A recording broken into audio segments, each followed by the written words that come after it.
Bismillahirrahmanirrahim. Alhamdulillahirabbil alamin wassalatu wassalamu ala asyrafil anbiya'i wal mursalin Sayyidina Muhammadin wa ala alihi wa sahbihi ajma'in. Alhamdulillah, para jemaah dirahmati Allah Subhanahu wa taala, insya-Allah kita akan meneruskan pengajian di dalam kitab Umdatus Salik karangan Al-Imam Ibn Aqib Al-Masri. Dan daripada mana kita berhenti pada kali yang lepas, kita sedang membicarakan tentang hukum ahkam yang bersekepau dengan haji dan umrah. Jadi daripada mana ini kita berhenti akhir sekali, kita sedang membicarakan tentang perkara-perkara yang diharamkan dalam ihram. Dan penulis membicarakan tentang perkara yang keempat, iaitu melakukan jima'.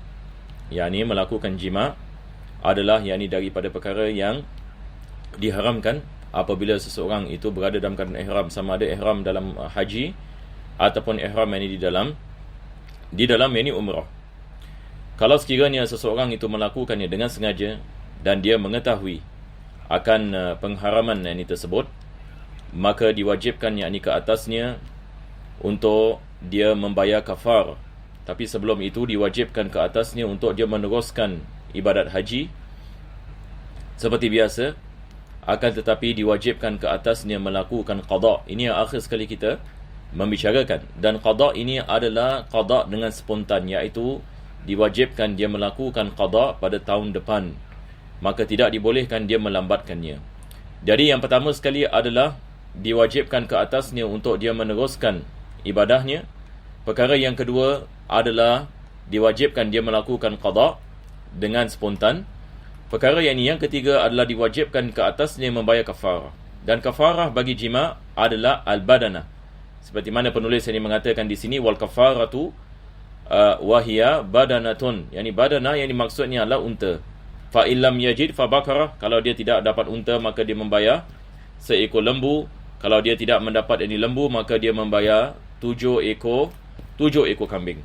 Ini semua kita telah membicarakan pada kali yang lepas. Saya setakat melakukan ulang kaji. Dan perkara yang keempat adalah apabila dia melakukan qada, diwajibkan dia melakukan qada pada miqat yang awal. Kalau dia melakukan haji pada kali yang pertama daripada Yalamlam, maka diwajibkan ke atasnya apabila dia melakukan qada kali ini, diwajibkan dia masuk ke kota Makkah daripada miqat yang sama. Jadi ini adalah akhir sekali kita membicarakan. Jadi insya-Allah pengajian kita pada hari ini akan bermula di sini. Sebelum itu penulis mengatakan wa in jama'an nasiyan fala syai'a alaihi. Kalau sekiranya seseorang itu melakukan jima' dengan keadaan dia terlupa, yang dia sedang dalam keadaan ihram, maka tidak diwajibkan ke atasnya kafarah, dan tidak diwajibkan ke atasnya untuk dia melakukan qada, dan hajinya masih merupakan haji dan sah. Begitu juga dengan umrahnya, kalau sekiranya dia melakukannya dalam keadaan terlupa. Ini berdasarkan dengan hadis Nabi SAW yang masyhur, yang mana Nabi mengatakan hufi'an ummati, diangkat daripada umatku al-khata'u wan nisyan, kesilapan dan juga apabila terlupa, wa mastukrihu alaihi, dan apa yang mereka dipaksa. Jadi ada perkara-perkara yang dimaafkan oleh Allah Subhanahu wa taala, daripadanya adalah terlupa. Seterusnya penulis mengatakan wa yahrumu alaihi ay yatazawwaja, diharamkan ke atasnya untuk dia berkahwin. Seseorang itu apabila dia berada dalam keadaan ihram, maka tidak dibolehkan ke atasnya untuk dia berkahwin dan untuk dia mengkahwinkan anak perempuannya. Tidak dibolehkan baginya untuk dia berkahwin, dan tidak dibolehkan baginya untuk dia mengkahwinkan. Apa yang akan jadi kalau dia berkahwin? Maka akadnya tidak sah. Seseorang itu apabila dalam keadaan ihram, kalau sekiranya dia melakukan akad nikah, maksudnya dia menerima nikah, dia mengatakan in qabiltu tazwijaha wa nikahaha, maka ini tidak sah. Sama juga kalau dia menikahkan anak perempuannya sebagai misal, ataupun dia dia menikahkan sebagai seorang wakil, maka juga tidak sah. Jadi kalau dia menikahkan anak perempuannya, dia yang melakukan talqin, maka ini juga tidak sah. Ini yang penulis ini mengatakan fa in fa'ala fal aqdu batilun. Kalau dia menikahi dan menikahkan, fal aqdu batil, akad nikah tersebut batil, tidak sah. Wa yukrahu lahu an yakhtuba imra'atan Bagaimana pula kalau sekiranya dia melamar seorang wanita, dia tak kahwin tapi melamar, yakni dia melakukan khitbah. Dia melakukan ini khitbah, maka hukumnya adalah makruh. Hukumnya adalah makruh.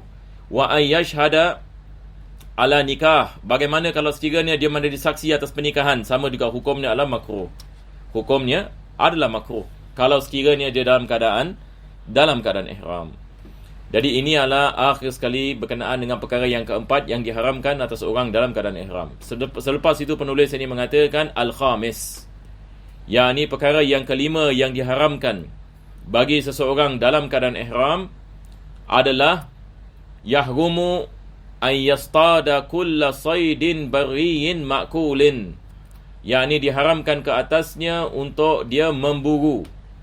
Diharamkan atasnya untuk dia melakukan buruan. Apakah jenis yakni binatang yang diharamkan seseorang itu dalam keadaan ihram untuk memburu? Ada syarat-syaratnya. Yang pertama, beliau mengatakan bari, binatang tersebut mesti merupakan binatang yang berada di darat ataupun yakni di langit. Tidak menjadi syarat kalau sekiranya binatang itu berada di lautan. Jadi bari termasuk darat dan juga langit. Langit ini seperti apa? Seperti burung. Seperti burung. Kalau sekiranya dia memburu, yakni misalnya burung yang sedang terbang, maka ini dikenakan ini hukuman. Begitu juga kalau sekiranya dia memburu yakni binatang di atas darat. Ini adalah syarat ini yang pertama. Yang kedua, ma'kulin. Binatang itu mesti jenis binatang yang dimakan, bukan yakni jenis yakni binatang yang membawa mudarat. Kalau sekiranya seseorang itu membunuh seekor singa sebagai misal, ini tidak ada apa-apa hukuman yang di ke atasnya. Tidak ada dam yang di ke atasnya. Apa sebabnya? Sebab singa bukan jenis yakni binatang yang dimakan. Bahkan singa merupakan binatang yang memudaratkan manusia. Begitu juga kalau sekiranya seseorang membunuh burung gagak sebagai misal. Kita ada hadis Nabi SAW berkenaan dengan membunuh jenis-jenis yang binatang yang membawa kemudaratan kepada manusia, seperti tikus, seperti burung gagak, seperti kalajengking. Ini semua adalah jenis yang binatang yang boleh yang dibunuh, walaupun seseorang itu berada dalam keadaan ihram, sebab dia bukan yang jenis makul, dia bukan yang jenis yang dimakan. Jadi yang diharamkan bagi seorang muhrim untuk yang membunuh adalah kalau sekiranya binatang tersebut merupakan binatang yang dimakan. Binatang dimakan seperti apa? Yakni seperti kambing, seperti ayam, seperti lembu, dan binatang-binatang yang lain seperti arnab dan sebagainya. Maka kalau sekiranya seseorang itu membunuh walaupun dengan tidak sengaja, ini perkara kita nak kena faham ya. Walaupun dia tak sengaja. Tak sengaja seperti apa? Satu orang ini misalnya dia naik kereta, dia drive kereta. Selepas itu dia terlanggar seekor kambing. Dia drive ini kereta, dia langgar seekor kambing ataupun seekor lembu dan mati kambing itu. Sekarang kita menanyakan soalan, adakah diwajibkan yang ini ke atasnya yang ini membayar dam? Diwajibkan ke atasnya yang ini membayar dam. Dan kalau sekiranya itu adalah milik yang ini seseorang, maka diwajibkan ke atasnya untuk membayar orang itu. Kalau sekiranya dia melanggar seekor kambing yang dimiliki oleh yang ini seseorang, maka diwajibkan yang ini dia bayar ganti rugi. Ini seperti mana yang ini dalam bab ini jual beli. Berkenaan ini dengan dam, ini adalah perkara yang lain. Ini adalah di antara kita dengan Allah Subhanahu Wa Taala. Ini adalah perkara yang diharamkan. Maka walaupun seseorang itu tidak sengaja, maka diwajibkan yang ini dia membayarnya. Mungkin ada orang yang ini nak menanyakan, kenapa yang ini? Kenapa kalau dia tidak sengaja maka diwajibkan yang ini dia bayar? Sebab kita berkenaan dengan dam di dalam bab haji dan umrah, dam terbagi kepada dua bahagian. Kita ada bahagian yang pertama adalah apa yang dikenali sebagai tarafuh. Yang kedua adalah apa yang dikenali sebagai itlaf. Tarafuh ini maksudnya bersenang-senangan. Jenis dam yang dikenakan atas sesuatu perkara yang diharamkan diasaskan dengan bersenang-senangan. Kalau dia terlupa dan dia melakukannya, tidak diwajibkan dam. Seperti apa? Satu orang terlupa dia pakai minyak wangi. Dia memakai yang ini minyak wangi. Begitu juga yang ini dengan melakukan jima' seperti mana kita mengatakan sebelum ini. Ini adalah daripada perkara tarafuh, yakni perkara yang pada dasarnya dia bersenang-senangan. Kalau sekiranya seseorang itu terlupa Dia terlupa misalan dia memakai minyak wangi, kita mengatakan kenapa awak makan minyak wangi, dia mengatakan saya terlupa. Begitu juga dengan jimat, kenapa awak jimat, saya terlupa. Tidak ada dam yang ni ke atasnya. Apa sebabnya? Sebab ini adalah benda-benda yang merupakan senang-senangan, bersenang-senangan. Kalau sekiranya dia diasaskan dengan benda yang bersenang-senangan, maka kalau dia melakukannya, maka tidak diwajibkan dam kalau dia terlupa, melainkan kalau dia sengaja. Tamam? Sama juga dengan seseorang itu dia pakai pakaian yang dijahit. Dia terlupa yang dia dalam keadaan ihram, dia keluar hotel, dia pakai jubah. Jadi orang tegur dia mengatakan, awak ni dalam keadaan ihram, kenapa awak pakai jubah? Oh, saya terlupa. Khalas, terlupa yang ni tidak ada dam. Jadi dia setakat balik kepada biliknya dan buka yang ni jubah dan pakai kain ihram. Jadi ini adalah jenis tarafuh. Lagi satu jenis yang ni yang dikenali sebagai al-itlaf. Al-itlaf. Al-itlaf ini maksudnya menggugurkan sesuatu ataupun merosakkan sesuatu.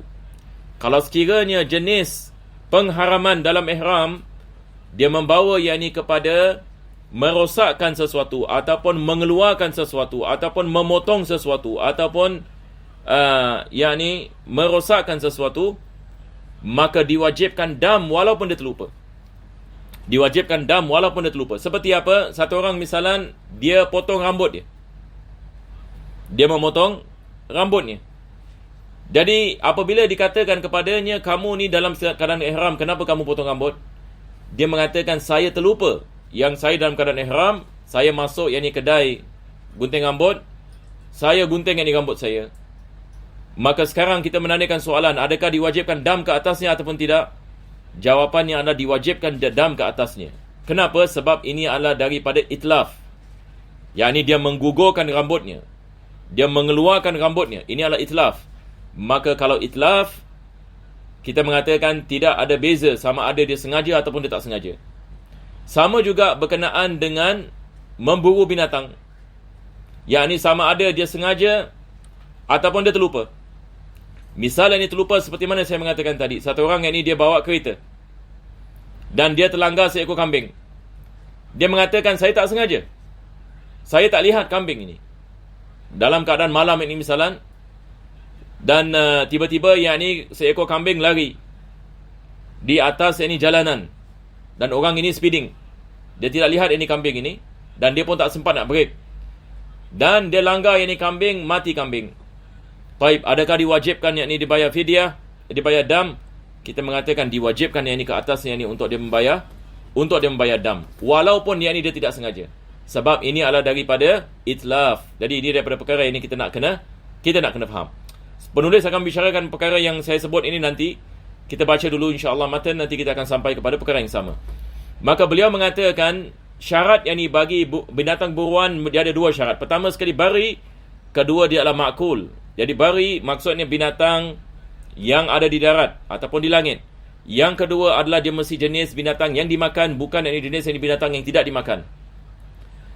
Selepas itu beliau mengatakan au ma tawallada min ma'kulin wa ghairi ma'kul, ataupun binatang yang dilahirkan daripada yakni binatang yang dimakan dan tidak dimakan. Ini maksudnya binatang yang boleh dimakan dan binatang yang tidak dimakan melakukan persetubuhan dan hamil dan keluar yakni anak.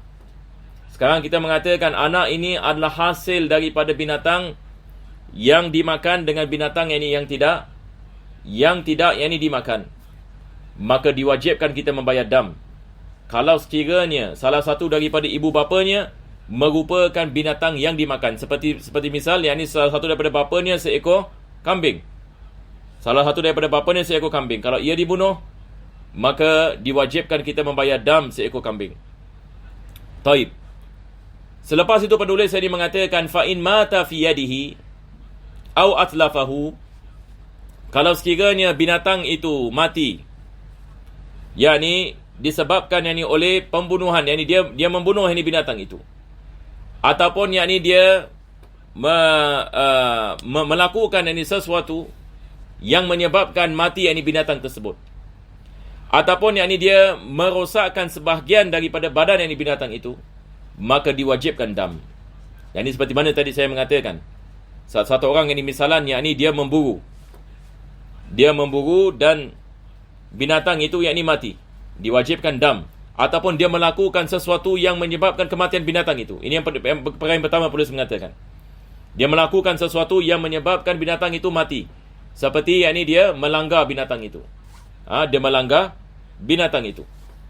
Dan binatang itu mati. Maka dia tidak sengaja. Ini adalah situasi yang pertama. Mata fi yadihi. Ini kita mengatakan ada dam. Perkara yang kedua adalah dia sengaja buru. Dia sengaja yakni membunuh binatang. Dia lihat kambing dan dia membunuh kambing tersebut. Atlafahu. Maka diwajibkan dam. Ataupun yakni dia merosakkan sebahagian daripada badan binatang itu, maka diwajibkan dam.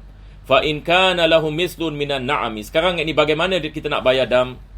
Kalau sekiranya kita melakukan perkara tersebut, yakni satu orang ini misalan yakni dia membunuh seekor kambing dalam keadaan ihram. Dia membunuh seekor kambing. Maka di sini penulis mengatakan fa in kana lahu mislun minan na'ami wajaba misluhu minan na'ami. Kalau sekiranya ada perumpamaan ini yang sama bagi binatang itu, maka wajib dia membayar binatang yang sama. Sebagai misal, kalau yang ini dia membunuh seekor kambing, maka diwajibkan dia bayar kambing. Kalau yang ini dia membunuh seekor lembu, maka diwajibkan dia membayar lembu. Kalau dia membayar dia membunuh yang ini seekor unta, maka dia wajib yang ini membayar seekor unta. Jadi berkenaan dengan binatang-binatang ini, kita ada hadis Nabi SAW yang menerangkan. Begitu juga ayat Al-Quran. Kalau kita boleh mendapati binatang ini yang sama, maka kita membayarnya. Melainkan kalau kita tidak dapat boleh mendapati, sebagai nanti akan disebutkan ini oleh penulis. Jadi kalau kita seseorang itu yakni dia membunuh yakni seekor kambing, maka diwajibkan dia membayar kambing. Yukhayyaru bainahuma wa baina ta'amin biqimatihi wa baina saumin likulli muddin yaum. Dan orang itu dia ada pilihan, sama ada dia nak membayar binatang ataupun dia nak membayar qimah. Yakni sekarang satu orang ini misalan dia membunuh seekor kambing, tapi dia nak bayar qimah. Qimah maksudnya harganya. Jadi sekarang kita menanyakan soalan, berapakah harga kambing ini? Maka dikatakan misalan $200. Jadi dia membayar $200. Dia membayar $200, yakni membayar dam dalam bentuk qimah. Yakni maksud daripada qimah adalah dia punya harga. Jadi dia ada pilihan, sama ada nak membayar kambing ataupun nak membayar harga kambing. Ini adalah pilihan yang kedua. Pilihan ini yang ketiga adalah dia puasa. Pilihan ini yang seterusnya adalah dia puasa likulli muddin yaum. Sekarang tadi kita mengatakan dia membunuh seekor kambing. Dia membunuh seekor kambing. Dan kita mengatakan seekor kambing kimahnya $200. Tapi dia mengatakan saya nak puasa. Baik, kalau dia nak puasa berapa banyak hari yang dia nak puasa? Yang dia perlu puasa. Sekarang kita lihat $200 kalau kita membeli beras, berapa banyak mud beras kita boleh dapat? Berapa banyak mud beras kita boleh dapat? Sekarang ini misalan, kita di Singapura misalan 5 kilo beras. 5 kilo beras, yakni kita bayar berapa? Letaklah kita bayar berapa? $20. 5 kilo beras yang kita bayar yakni $20. Jadi dalam 5 kilo ini ada berapa mud? Jadi daripada mod tersebut kita mengambil $20, kita divide ini mod. Bila kita dapat tahu satu mod ini misalan harganya $2 sebagai misal. Jadi sekarang satu kambing berapa dolar tadi? $200. Jadi kalau satu mod ini $2, jadi 200 dengan 2. 200 ini dengan 2. Yakni berapa mod yang ada. Jadi kalau kita mengatakan $200, kita boleh beli 100 mod. $200 yang kita boleh beli 100 mod. Maka diwajibkan dia puasa 100 hari. Maksudnya bagi tiap-tiap mod 1 hari. Bagi tiap-tiap mod 1 hari. Wa in lam yakun lahu mislun wajabal qimah. Kalau dia tak dapat yakni misal, yakni kalau dia tidak dapat kambing ini sebagai misal, maka diwajibkan dia membayar qimah. Dia membayar yakni harganya. Illa fil hammam. Melainkan kalau sekiranya dia membunuh al-hammam. Yang ini di sini yang ini penulis yang mengatakan yang ini misal, kalau sekiranya dia membunuh yakni binatang yang seperti kambing. Yakni misalan dia membunuh rusa. Kalau sekiranya dia membunuh rusa, wajib dia bayar kambing. Kalau sekiranya dia membunuh kancil, wajib ini dibayar kambing. Ini kita panggil misal, yang seperti kambing. Kalau sekiranya dia membunuh ini kuda, maka diwajibkan dibayar unta. Tamam? Ini kita mengatakan misal. Tapi bagaimana kalau sekiranya dia membunuh merpati, hammam, maka kalau dia membunuh merpati, wajib dia membayar kambing. Mungkin ada orang ini menanyakan soalan, tapi ini bukan misal ini. Merpati kecil, kambing besar. Akan tetapi sahabat-sahabat Nabi SAW mereka melakukan ijtihad. Mereka mengatakan hukum yang merpati sama dengan kambing. Apa sebabnya? Ilahnya mereka mengatakan, yang akan disebutkan oleh penulis di sini. Beliau mengatakan illa fil hammam wa ma'abba wa hadar.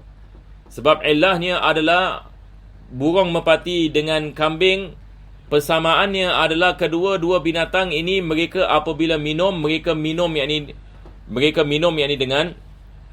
dengan meneguk air. Dengan meneguk air. Maka disebabkan itu ia dimasukkan dalam satu kategori. Disebabkan itu mereka diletakkan dalam satu kategori. Maka diwajibkan kita membayar fasyatun, seekor kambing kalau sekiranya seorang itu membunuh merpati. Summa insya'a yukhriju bil qimati ta'aman aw yasum li kulli yaumin muddin yauma. Dan dia ada pilihan, sama ada dia nak membayar qimah ataupun dia nak puasa bagi tiap-tiap mud satu hari. Wallahu a'lam bissawab. Ini kita berhenti di sini, dan insya-Allah kita akan meneruskan pada minggu yang akan datang. Wa sallallahu ala sayidina Muhammadin wa ala alihi wa sahbihi wa sallam. Walhamdulillahi rabbil alamin.